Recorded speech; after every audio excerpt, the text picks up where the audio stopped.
তোকে নিয়ে যেতে এসেছি। তো রুমে যাবে না? তোর বাবা মা আমাকে চাপ দিয়ে পাঠাইছে। আর কতদিন এই মরিচিকার জন্য অপেক্ষা করবি? আর কতদিন এই মরিচিকার আশায় থাকবি? মামা এইবার তো আমি এবার কি মারমেডের দেখা পেয়েছিস? সে আসল রূপ তোকে দেখাবে এই গল্প? হ্যাঁ, সে কথা দিয়েছে অতলে যাওয়ার আগে তাকে আমি আসল রূপে দেখতে পারবো। যখন দেখাবে তার আগে আমাকে জানাবি। আমি তোর দেশে আসার খরচ দিয়ে তোকে নিয়ে আসবো। আচ্ছা, জানি করে আসছো, আগে রুমে চলো। আসো। হ্যাঁ, আসো।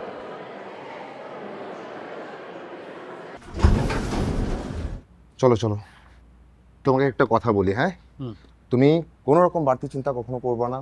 তোমার একটা মাত্র চিন্তা জীবনে, সেটা হচ্ছে বিয়ে করা, বিয়ে করা, বিয়ে করা। এছাড়া কোনো চিন্তা তোমার নাই। ওকে? রাফি, একটা জরুরি কথা তোকে আমি বলতে চেয়েছিলাম, বলিনি, এখন বলতে চাই। আমি সিনথিয়ার কাছ থেকে ইরার সব হিস্ট্রি নিয়েছি। ইরা আসলে মানব কন্যা।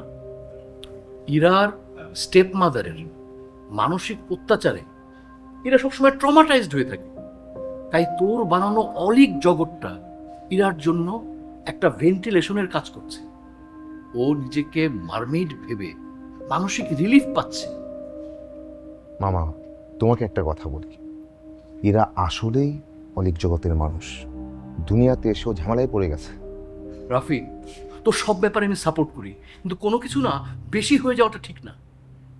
আমি কিছুই বেশি বেশি করছি না। আসো তো, তুমি এখন ফ্রেশ হবা। ফ্রেশ হওয়ার পর আমরা খেতে বের হবো।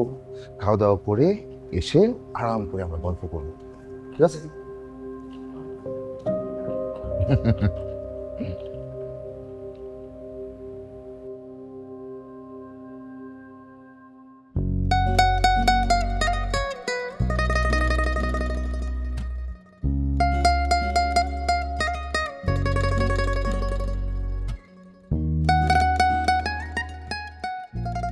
আমাকে আর কত অপেক্ষা করতে হবে?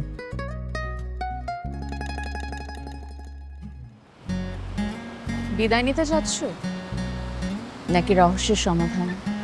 বিদায় না, শুরু করতে যাচ্ছে, রহস্যে ডুবতে যাচ্ছে। তুমি সত্যি কি আমাকে ভালোবাসো?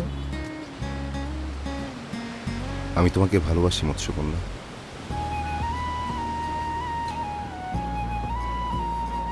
আমাকে নাকি মৎস্যকন্যাকে? তোমাকেই মৎস্যকন্যা।